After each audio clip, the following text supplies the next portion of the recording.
আসসালামু আলাইকুম রহমতুল্লাহ। সুপ্রিয় ইসলামী আলো দর্শক মণ্ডলী, আশা করি আল্লাহর অশেষ রহমতে আপনারা সবাই ভালো আছেন।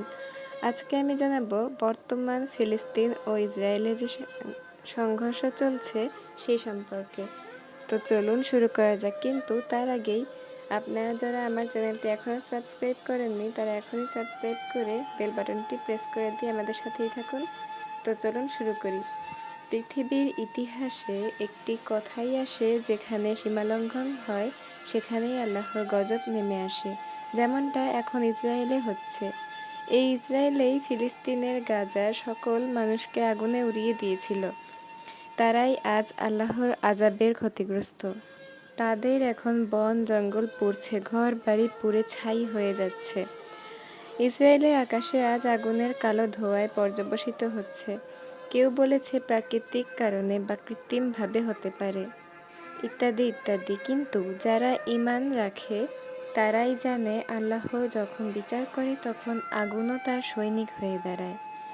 ইসরায়েল জন্ম নেয় যেদিন থেকেই, আজ থেকে ৭৫ বছর আগে, সেই দিন থেকে আজ পর্যন্ত তাদের এত ভয়াবহ অগ্নিকাণ্ড কখনো দেখেনি।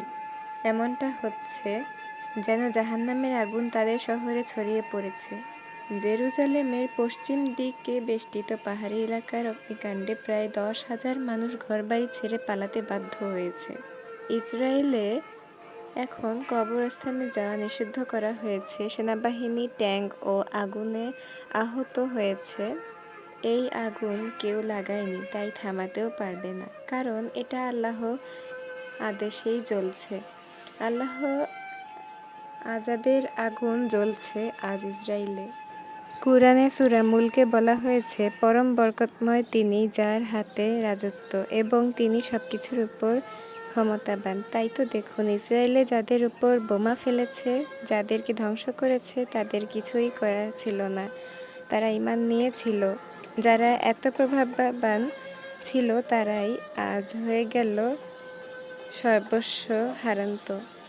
একটা কথা মাথায় রাখবেন, আল্লাহর গজব কোনো রকেট বোমা দিয়ে আসে না, আসে হুকুম দিয়ে। এই জঙ্গলগুলো সেই ফিলিস্তিনের অঞ্চল যেখানে ইসরায়েলিরা দখলে আছে। দেখুন, যেটা দখলে নিল সেটা আজ তাদের হাতে বাহিরে চলে গেল।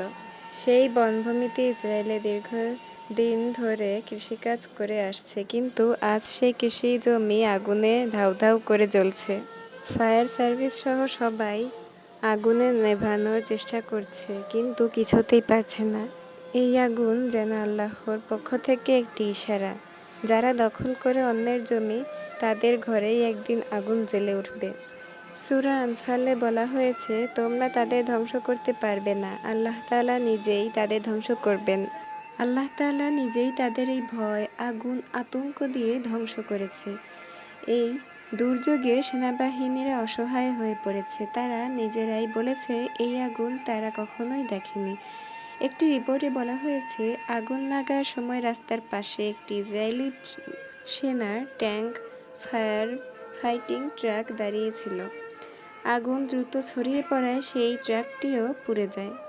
ইতিহাসে একটি সত্য আছে, তারা কখনো এক জাতি হয়ে থাকতে পারবে না। তারা পৃথিবীর নানা প্রান্তে ছড়িয়ে ছিল, আর কোরআনে বলা হয়েছে তিনি তাদের একত্র করবেন আযাবের জন্য।